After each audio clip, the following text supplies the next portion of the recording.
రైతులకు చెప్పినాడు ఎకరానికి 15,000 ఇస్తా సంవత్సరానికి అన్నాడు.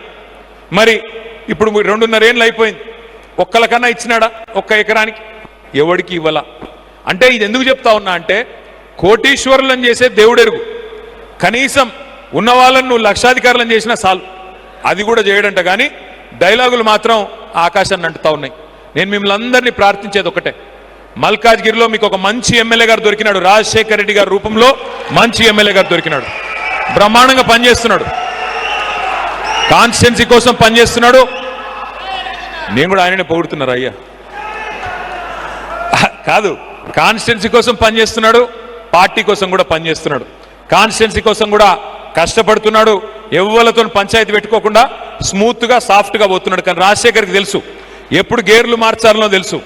రాజశేఖర రెడ్డి గారు కూడా ఇప్పుడు ఏం మాట్లాడాడు ఎక్కువ తక్కువ, అందుకే చెప్పిండు నాకు ముందే, అన్న ఇక నేనేం మాట్లాడా, నువ్వే ఎక్కువ మాట్లాడన్నాడు. నేనేమంటున్నా అంటే ఇంకా సరిగ్గా 2.5 సంవత్సరాలు వచ్చే ఎన్నికకుంది. ఆఖరి సంవత్సరం ఎట్లాగూ మొత్తం ఎలక్షనే, ఇక మిగిలింది 1.5 year మాత్రమే. మీరు నిజంగానే మళ్ళీ హైదరాబాద్లో మనం నష్టపోయింది, మనం కోల్పోయింది మళ్ళీ తిరిగి తెచ్చుకోవాలి అనుకుంటే, మళ్ళీ మంచి ప్రభుత్వాన్ని, మంచి నాయకుడిని కేసీఆర్ గారిని తిరిగి తెచ్చుకోవాలి అనుకుంటే మీరే కథానాయకులు కావాలి, మీరే కథానాయికలు కావాలి, మీరే ఒక్కొక్కరు విజృంభించాలి. విజృంభించాలి అంటే ఏం చేయాలి? ఏమి ఎవరితో యుద్ధాలు చేసేది లేదు, ఎవరిని మీద పడి కొట్టేది లేదు, బూతులు తిట్టేది లేదు, కాంగ్రెస్ నాయకుల్లాగా మనం కూడా పిచ్చి పిచ్చి పనులు చేసేది లేదు. కానీ ఒకటి మాత్రం పక్కా, మీరు చేయొద్దు అని చెప్తున్నా కానీ వాళ్ళు మిమ్మల్ని ఏమన్నా చేస్తే, గతంలో మా సునీత ఇక్కడనే ఉంది, మా రాము యాదవ్ కూడా ఇక్కడనే ఎక్కడ ఉన్నాడు, ఏడున్నాడు తమ్ముడు, రాము యాదవ్ మీద వచ్చి పడ్డారు.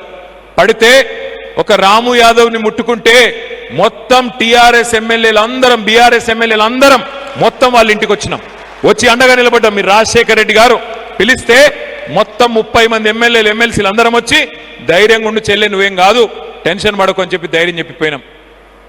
తెలంగాణలో సామెత ఉంది, పొట్టోన్నెత్తి పొడుగోడు కొడితే పొడుగోన్నెత్తి పోషమ్మ కొట్టిందని. నేను గూండాను, నేను రౌడీని, నిన్ను కొట్టే గూండాలు రౌడీలు మా కాడ కూడా మస్తుగున్నారు, ఎవ్వనికి భయపడవద్దు, నేను వస్తా, నేనే ఇక్కడ ఉంటా, అవసరం అయితే మీరు భయపడవద్దని చెప్పి కూడా నేను కోరుతా ఉన్నాను. ఏమీ చేయలేడు, ఎవ్వడు ఏమీ చేయలేడు, ఎంత పెద్ద రౌడీ అయినా గూండా అయినా ఏం చేసేదేమీ లేదు, మిమ్మల్ని ఏ రకంగా కూడా ఇబ్బంది పెట్టేదేం లేదు. పొరపాటున ఒక కేసో ఏదో అయితే తప్పకుండా మేమే వస్తాం, దగ్గర ఉండి ఇడిపించుకుంటాం, ఎవ్వరు కూడా మీరు భయపడవలసిన అవసరం లేదని చెప్పి మళ్ళొక్కసారి హృదయపూర్వకంగా కోరుతా ఉన్నాం. మంచి ఎమ్మెల్యే గారు ఉన్నారు, మంచి ఎమ్మెల్యే ఉన్నాడు, కష్టంలో పిలిస్తే ఉరికొస్తున్నాడు, అందుబాటులో ఉన్నాడు, అరుంధతి హాస్పిటల్ ద్వారా కూడా సేవలు అందిస్తూ ఉన్నాడు. అట్లాంటి ఎమ్మెల్యేని కాపాడుకోండి, దగ్గర పెట్టుకొని చూసుకోండి. నేను మిమ్మల్ని కోరేదల్లా ఒక్కటే, మళ్ళీ తిరిగి మంచి రోజులు రావాలి, తెలంగాణకు మంచి రోజులు రావాలి. వాళ్ళ రైతులు తలడిల్లిపోతూ ఉన్నారు, ధాన్యం కొంటలేరు, ఆగమయ్యి చివరికి ధాన్యం కుప్పల మీదనే ఆత్మహత్య చేసుకుంటూ ఉన్నారు.